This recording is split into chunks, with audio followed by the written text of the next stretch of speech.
អូខេសួស្តីបងប្អូនទាំងអស់គ្នានឹងថ្ងៃទាំងដែរគ្រូមកបន្តវីដេអូរបស់យើងបន្តទៀតសម្រាប់វីដេអូថ្ងៃនេះដែរគឺរបៀបទាញសញ្ញានៃអនុគម GNX អញ្ចឹងបងប្អូនពិបាកក្នុងការទាញសញ្ញានៃអនុគមជំនួយតើតោះឥឡូវមកមើលវីដេអូនឹងទាំងអស់គ្នាអញ្ចឹងថ្ងៃនេះដែរគ្រូយកអនុគមដែលមានអតិបរមានិងអបបរមាមើលបង្ហាញដល់បងប្អូនដើម្បីឲ្យកាន់តែច្បាស់ត្រៀមក្នុងការបន្លំអនុតែម្ដងតោះឥឡូវថ្ងៃនេះដែរយើងមានតារាងអធិរភាព2អញ្ចឹងចំពោះទី1 GNX របស់យើងមានអតិបរមាអញ្ចឹងបើអតិបរមាមានន័យថា derivative របស់វានឹងគឺប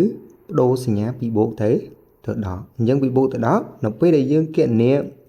តម្លៃអតិដែលយើងជួស x0 នេះនៅក្នុង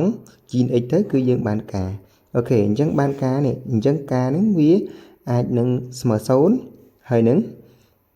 តូចជាង0អូខេអញ្ចឹងនៅពេលដែលការស្មើ0គឺកន្លែងនេះគឺយើងទទួលបាននេះកន្លែងនេះមានន័យថាបើកា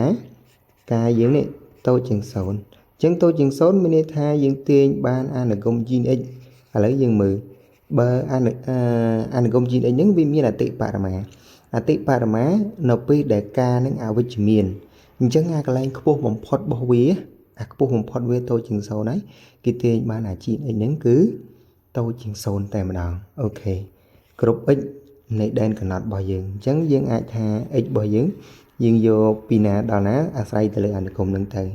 តែបើការយើងនឹងស្មើ0មានន័យថាបើការនេះស្មើ0អញ្ចឹងបើការស្មើ0មានន័យថាអាកន្លែងដែលខ្ពស់បំផុតរបស់វានឹងត្រឹម0អញ្ចឹងមានន័យថាអា GNX នេះគឺវាតូចជាងឬស្មើ0ដូចគ្នាដែរគ្រប់ x របស់នៃដែនកំណត់របស់យើងអញ្ចឹងស្រួលក្នុងការមើលទេគឺយើងមិនមែនមើលទៅលើសញ្ញានៃ derivative ទេគឺយើងមើលទៅលើអនុគម GNX តែម្ដង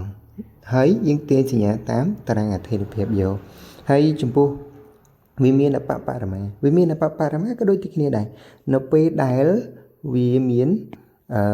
រឹស x0 នេះហើយ derivative របស់យើងផ្លាស់ប្ដូរពីដកទៅបូកអញ្ចឹងគឺវាអបបរមាហើយតម្លៃការនេះនៅពេលដែលវាអបបរមាអញ្ចឹងមានន័យថាការយើងគឺអាចនឹង0ហើយនឹងធំជាង0អូខេអញ្ចឹងអានឹងដូចគ្នាដែរនៅពេលដែលយើងទាញសញ្ញារបស់វាគឺយើងមើលទៅលើការអូខេអញ្ចឹងបើការនេះគឺវាធំជាង0អញ្ចឹងមានន័យថាអនុគម GNX របស់យើងនេះគឺវាធំជាង0ហេតុអីបានទាញបានធំជាង0ដោយសារតែអនុគមបើវាមានអបបរមាមានន័យថាកន្លែងដែលទាបបំផុតរបស់វាធំជាង0ហ្នឹងអញ្ចឹងវាធំជាង0ទាំងអស់ហើយអាហ្នឹងអូខេអញ្ចឹងតម្លៃ x ដែលយើងយកហ្នឹងយកក្នុងដែនកំណត់របស់វានឹងតែម្ដងតោះអូខេអញ្ចឹងអាកន្លែងនេះយើងអាចថាបើអនុគម G យើងទៅសេដែនកំណត់នៃ G ទៅ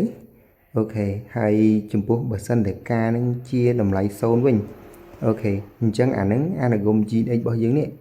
មានន័យថាគឺវាធំជាងឬស្មើ0ហេតុអីដោយសារតែកន្លែងទាបបំផុតរបស់វាគឺត្រឹម0ហើយអញ្ចឹងចាប់ពី0ទៅអនន្តទៅគឺវាយកទាំងអស់អូខេអញ្ចឹងអនុគម GNX របស់យើងគឺធំជាងឬស្មើ0គ្រប់ x របស់ដែនកំណត់អូខេដោយសារយើងនិយាយពីអនុគម G អញ្ចឹងយើងសេអនុគម G ទៅ D នៃ G អញ្ចឹងអានេះដូចគ្នាដែរនៅពេលដែលយើងនិយាយពីអនុគម G យើងដាក់ x របស់អនុគម G នឹងដូចគ្នាអូខេតាមពិតយើងដាក់របស់ A ក៏បានដែរអាស្រ័យទៅលើដែនកំណត់របស់យើងចានេះបើសិនយើងនិយាយពី DG ដាក់ DG ទៅអូខេរបស់ DG អញ្ចឹងចំពោះសញ្ញានៃការទាញសញ្ញាគឺយើងមើលលក្ខណៈតិចហ្នឹងអញ្ចឹងបើយើងអត់ចេះទីអាហ្នឹងទេយើងពិបាកក្នុងការទៅសិក្សានៃអនុគមទាំងមូលដោយសារយើងត្រូវប្រើសញ្ញា GNX ទៅក្នុងការជួយរកសញ្ញានៃអនុគម NX របស់យើងអូខេអញ្ចឹងចំពោះវីដេអូហ្នឹងគឺមានតែប៉ុណ្្នឹងទេបាទអរគុណច្រើន